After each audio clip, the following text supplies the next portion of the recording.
ഹരേ രാമ രാമ രാമ ഹരേ ഹരേ, ഹരേ കൃഷ്ണ കൃഷ്ണ ഹരേ ഹരേ.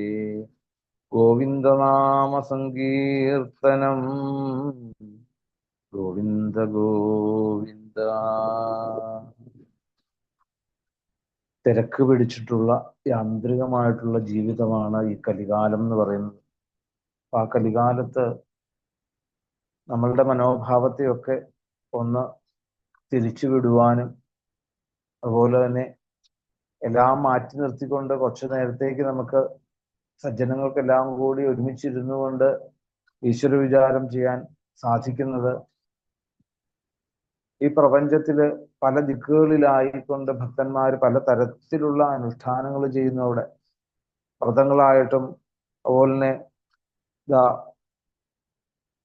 ക്ഷേത്രാടനങ്ങളായിട്ടും തീർത്ഥാടനങ്ങളായിട്ടും വ്രതങ്ങളായിട്ടും അനുഷ്ഠാനങ്ങളായിട്ടും ഒക്കെ പലതരത്തിലും നിസ്വാർത്ഥമായിക്കൊണ്ട് ലോക നന്മയ്ക്ക് വേണ്ടിയിട്ട് ചെയ്യുന്ന പ്രവൃത്തികൾ. പിന്നെയോ ജ്ഞാനികളായിട്ടുള്ള ബ്രാഹ്മണര് അവർ മറ്റുള്ളവർക്ക് മാതൃകയായിക്കൊണ്ട് അവരോടുള്ള സംവാദം ആ സമ്പർക്കം കൊണ്ട് മറ്റുള്ളവരിലേക്ക് ഈശ്വര ഭാവത്തെ എത്തിക്കുന്നതായിട്ടുള്ള അവരുടെ സൽക്കർമ്മങ്ങള് എല്ലാ ലൗകിക ജീവിതങ്ങളെയും മാറ്റിവെച്ച് ലോക നന്മയ്ക്ക് വേണ്ടിയിട്ട് മാത്രം പ്രണവം മാത്രം ജപിച്ച് ഈ പ്രപഞ്ചത്തെ ശുദ്ധമാക്കുന്ന ഋഷീശ്വരന്മാര്, ഇങ്ങനെയുള്ളവരുടെയൊക്കെ അപാര കാരുണ്യം, അവരുടെ സൽക്കർമ്മങ്ങളാണ് യഥാർത്ഥത്തിൽ നമുക്ക് ഇതുപോലെ ഒന്ന് ചേർന്നിരുന്ന് ഈശ്വര വിചാരം ചെയ്യാൻ സാധിക്കുന്നതെങ്കിൽ അവരുടെയൊക്കെ ആ തൃപ്പാദങ്ങളിൽ ദണ്ഡനമസ്കാരം ചെയ്തുകൊണ്ട് നമുക്ക് ഇന്നത്തെ ഈ ഉപാസനയിലേക്ക് പ്രവേശിക്കാം. ഏതൊരു സത്സംഗത്തിൻ്റെയും അല്ലെങ്കിൽ ആധ്യാത്മികമായിട്ടുള്ള ശാസ്ത്ര പഠനത്തിൻ്റെയും ഒക്കെ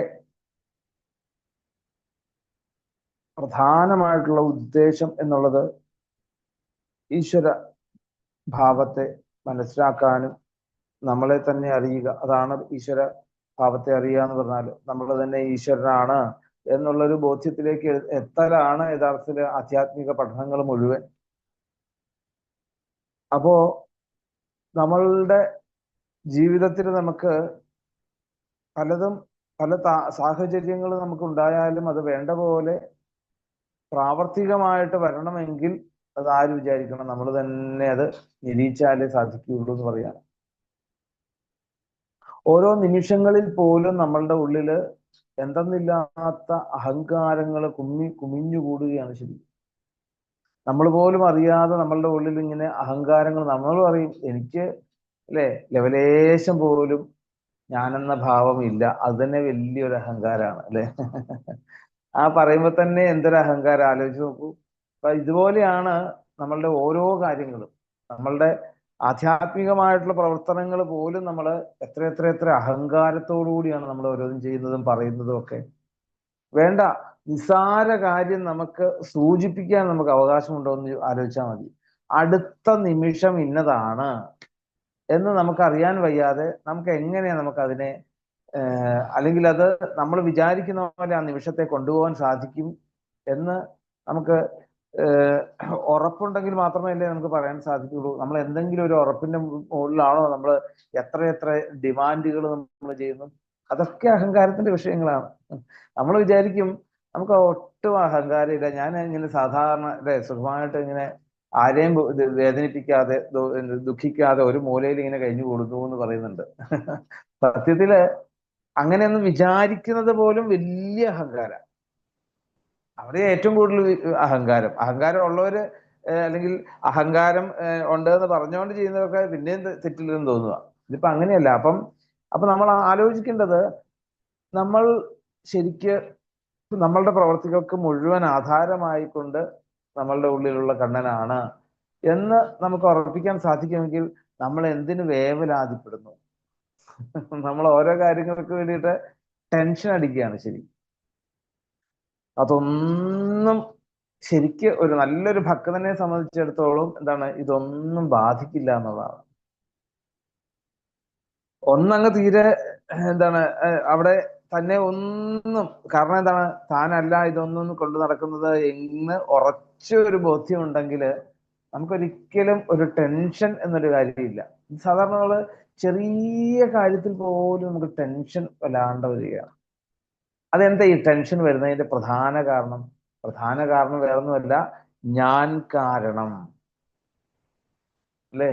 എന്നെ സംബന്ധിച്ചുകൊണ്ട് തന്നെയാണ്, അല്ലെങ്കിൽ നമ്മൾ ഈ കാണുന്ന നമ്മളുടെ ബുദ്ധിയും ഈ ശരീരവും സംബന്ധിച്ചുകൊണ്ടാണ് പലതും നടക്കുന്നത്. നമ്മളങ്ങനെ ബ്രെയിനിൽ ഉറപ്പിച്ചു വെച്ചു പോയി. അതേ അല്ല താനും നടക്കുന്നതൊന്നും, അതൊന്നും അല്ല താനും, അതും വേറെ സത്യം. അപ്പൊ ആ സത്യം നമുക്ക് എത്ര മനസ്സിലായി എന്ന് പറഞ്ഞാലും ഇതിങ്ങനെ ശീലിച്ചു വെച്ചുകൊണ്ട് എന്തായി, നമുക്ക് ടെൻഷൻ. അപ്പം ഇതിന്റെ പേരിലാണ് ഈ ടെൻഷൻ. മറിച്ചോ നമ്മൾ ഇതങ്ങ് ഫുൾ ഇവിടെ നമ്മൾ വിട്ട് ആ സത്യത്തിൽ നമുക്ക് ഉറയ്ക്കാൻ സാധിച്ചാൽ എന്തായി, ടെൻഷൻ എന്ന് പറയുന്ന സംഗതി നമുക്ക് ഉണ്ടാകുന്നില്ല. ടെൻഷൻ എന്ന് പറയുന്ന സംഗതി നമുക്ക് ഒന്നിലും ഒരു ടെൻഷൻ അടിക്കേണ്ട കാര്യമില്ല. ദുഃഖം എന്ന് പറയുന്നത് ഒക്കെ എന്താണ്, നമ്മൾ വരുത്തി കൂട്ടുന്നത് തന്നെയാണ്. വേറെ ആരുമല്ല നമുക്ക് നമ്മുടെ ദുഃഖത്തിന് കാരണം. നമ്മുടെ ദുഃഖത്തിന് കാരണം നമുക്ക് നമ്മളുടെ മനസ്സിനെ മാനേജ് ചെയ്യാൻ നമുക്ക് സാധിക്കാത്തതുകൊണ്ടാണ്. നമ്മുടെ മനസ്സിനെ നമുക്ക് മാനേജ് ചെയ്യണമെങ്കിൽ എങ്ങനെ ചെയ്യേണ്ടത്? വെറുതെ വിട്ടേക്കുക. വെറുതെ വിട്ടേക്കുക. നമ്മളല്ല ഇതൊന്നും ചെയ്യുന്നതെന്നുള്ള ഉറപ്പുണ്ടെങ്കിൽ പിന്നെ നമുക്ക് എന്തിനു പിന്നെ നമ്മൾ പലതരത്തിലുള്ള ഡിമാൻഡുകൾ നമ്മൾ എടുക്കുന്നു. അപ്പൊ ആ ഡിമാൻഡുകളെയൊക്കെ നമുക്ക് മാറ്റിവിട്ട് സ്വതന്ത്രമായിട്ടിരിക്കാൻ സാധിക്കുക. അതാണല്ലോ ഈ പറയുന്നത് എന്താണ് നിഷ്കാമനാവുക എന്ന് പറയല്ലേ. ആഗ്രഹങ്ങൾ ഉള്ളത് എപ്പോഴാ?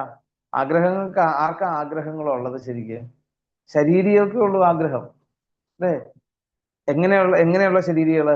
ശരീരം ഈശ്വരനാണ് വിചാരിക്കുന്നത്, അല്ലെങ്കിൽ താൻ വിചാരിച്ചാൽ പലതും നടക്കുന്നവർക്കുള്ള ഓരോ തോന്നലിൽ നമ്മള് പലതും. അപ്പൊ അങ്ങനെയുള്ളവർക്കാണ് ആഗ്രഹങ്ങൾ വരുന്നത്. യഥാർത്ഥത്തില് ഇതൊന്നും താനല്ല എന്നുള്ളൊരു അവസ്ഥയിൽ വന്നു കഴിഞ്ഞാൽ പിന്നെ തനിക്ക് ആഗ്രഹങ്ങൾ ഉണ്ടാവുന്നുണ്ട്. അപ്പൊ ആഗ്രഹങ്ങളെ പോലും നമ്മള് എന്താണ് മാറ്റിവെക്കാൻ, അല്ലെങ്കിൽ ഉള്ള എളുപ്പമാർഗം എന്ന് പറഞ്ഞാൽ നമ്മൾ പൂർണ്ണമായിട്ട് ഫ്രീ ആകുക.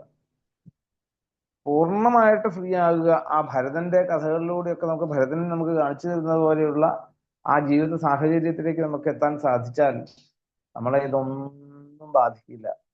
ഇതിൽ ഏറ്റവും വലിയൊരു ദുഃഖം എന്താണെന്ന് ചോദിച്ചു കഴിഞ്ഞാല് ഈ ആത്മതത്വം അറിയാതെ നമ്മളുടെ ഈ ജന്മം തീർന്നു പോവുകയാണ്. ആണ് ഈ സത്യം.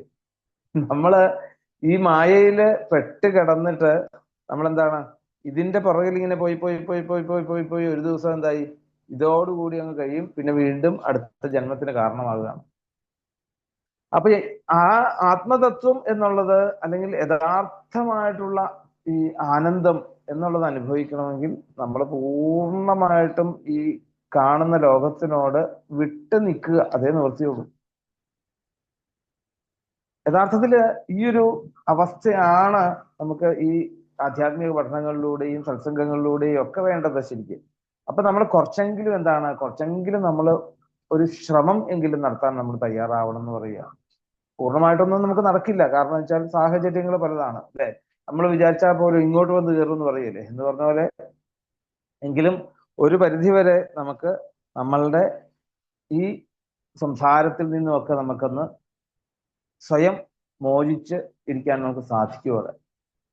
അതിനൊക്കെ ഗുരുവായൂരപ്പൻ നമുക്ക് വേണ്ട പോലെ നമ്മളെ അനുഗ്രഹിക്കട്ടെ എന്ന് നമുക്ക് പ്രാർത്ഥിക്കാം. പതിവ് പോലെ നമ്മൾ പലതരത്തിലുള്ള ദുഃഖങ്ങൾ അനുഭവിക്കുന്ന ആ ദുഃഖശാന്തിക്ക് വേണ്ടിയിട്ട് നമ്മൾ എല്ലാവരും ഒരേ ഭാവത്തില് ഈ പറഞ്ഞതായിട്ടുള്ള നമുക്ക് ഇത്രയൊക്കെ സാധിക്കുമെങ്കിൽ മറ്റു തരത്തിലുള്ള ജീവജാലങ്ങള്, സസ്യങ്ങളായാലും മൃഗങ്ങളായാലും ഒക്കെ അവർക്കുമൊക്കെ പലതരത്തിലുള്ള ജന്മത്തിന്റെ കർമ്മഫലം കൊണ്ടാണ് ഇന്ന് അവർക്ക് ഇതുപോലെ ജനിക്കേണ്ടി വരുന്നത്. അപ്പൊ അങ്ങനെയുള്ള ഈ ലോകത്തിന്റെ ദുഃഖം മാറാൻ വേണ്ടിയിട്ട് നമുക്ക് നിസ്വാർത്ഥമായിട്ട് പ്രാർത്ഥിക്കാം, നമുക്ക് സാധിക്കണം. പ്രാർത്ഥന എന്ന് പറയുന്നത് അതേ ഉള്ളൂ. അവിടെ വേറെ ഒന്നും പ്രാർത്ഥനയല്ല. ശരി, പ്രാർത്ഥന എന്ന് പറയുന്നത് എങ്ങനെയാണ്? മറ്റുള്ളവർക്ക് വേണ്ടിയിട്ട് നമുക്ക് നമ്മളുടെ ദുഃഖം പോലും മാറ്റി വെച്ചിട്ട് പ്രാർത്ഥിക്കാൻ സാധിക്കുമോ? അതാണ് പ്രാർത്ഥന. അപ്പൊ അതിനു വേണ്ടിയിട്ട് നമുക്ക് എല്ലാവർക്കും ഒരേ ഭാവത്തില് ഒരേ സ്വരത്തില് ദാ ആ ജലസ്തുതി ചൊല്ലാം. ദമ്പതികളായിട്ടുള്ളവർക്ക്, കുട്ടികളായിട്ടുള്ളവർക്ക്, ഗുരുനാഥന്മാർക്ക്, പിന്നെയോ ശിഷ്യന്മാർക്ക്, ആചാര്യന്മാർക്ക്, ശ്രോതാക്കൾക്ക് തുടങ്ങിയതായിട്ടുള്ള പലതരത്തിലുള്ള ദുഃഖങ്ങള്, അച്ഛനമ്മമാര്, മുത്തച്ഛൻ മുത്തശ്ശിമാര്, ഒരു നേരം ആഹാരം കഴിയാൻ സാധിക്കാത്ത ധാരാളം ദാരിദ്ര്യം എത്തിയിട്ടുള്ള ആൾക്കാര്, നല്ല സാമ്പത്തികവും ഒക്കെ ഉണ്ടായിരുന്നിട്ട് വേഗം ആ ദാരിദ്ര്യത്തിലേക്ക് എത്തി. അവർക്ക് അവരുടെ ആ ലൈഫ് സ്റ്റൈൽ മാറ്റാത്ത രീതിയിൽ ജീവിക്കാൻ സാധിക്കാൻ പറ്റാത്തതായിട്ടുള്ള പലതരത്തില് നമ്മൾ ആലോചിച്ചു കഴിഞ്ഞാല് നമ്മളുടെ ദുഃഖം ഒന്നും അല്ലാന്ന് തോന്നും. മാറാരോഗങ്ങള് അല്ലേ, അതൊക്കെ നമുക്ക് മനസ്സിൽ കൂടി ഒന്ന് കണ്ണ് ഓടിച്ചാല് നമ്മൾ വെറുതെയാണ് നമ്മൾ ഇന്ന് കാണുന്ന ഈ നമ്മളുടെ അഹങ്കാരത്തിനൊന്നും ഒരർത്ഥവും ഇല്ലാന്ന് തോന്നിപ്പോകും. നമ്മൾ ചെറിയ കാര്യത്തിന് പോലും നമ്മൾ എത്ര കണ്ട് നമ്മൾ മത്സരിച്ചാണ് നമ്മൾ മുമ്പോട്ട് പോകുന്നത്. ഒന്നും ഒരിക്കലും അല്ലേ, ഒന്ന് ആലോചിച്ച് നോക്കൂ. എന്താ ദേഹം മുഴുവൻ ആസകലം വേദനയായിട്ട് ഇന്നലെ ഒരു വ്യക്തിയുടെ കഥ കേട്ടതാണ്. സദാസമയം തിരിഞ്ഞാല് വേദന, അങ്ങനെ ഒരവസ്ഥ ഒക്കെ എന്ന് പറഞ്ഞാല് അവർക്കൊക്കെ എന്തൊരു ദുഃഖമാണ് ശരി. അപ്പം ഇതൊക്കെ നമുക്ക് ഒന്ന് കണ്ണോടിക്കാൻ സാധിച്ചാല് നമ്മളുടെ വാക്കുകൾക്കോ നമ്മളുടെ ഈ അഹങ്കാരത്തിനോ ഒന്നും ഒരു സ്ഥാനമില്ല അവിടെ. നമ്മൾ ചെറിയ ചെറിയ കാര്യങ്ങൾക്ക് വേണ്ടി നമ്മൾ വലിയ വാശി പിടിക്കുന്നവിടെ അതൊക്കെ മാറാൻ വേണ്ടിയിട്ട് നമുക്ക് അവരുടെ ആ ഒരു ദുഃഖത്തിന് ശാന്തി ആയിക്കൊണ്ട് നമുക്കും ആ ഒരു കൈത്താങ് കൊടുത്ത് അവരെ ഉയർത്തിക്കൊണ്ട് വരുവാൻ സാധിക്കുമോ? ആ ഒരു ഭാവത്തോടു കൂടി നമുക്ക് എല്ലാവർക്കും ഒരേ ഭാവത്തിൽ ഒരേ സ്വരത്തില് ജ്വരസ്തുതി ചൊല്ലി ഭാഗവതത്തിലേക്ക് പ്രവേശിക്കാം. ജ്വര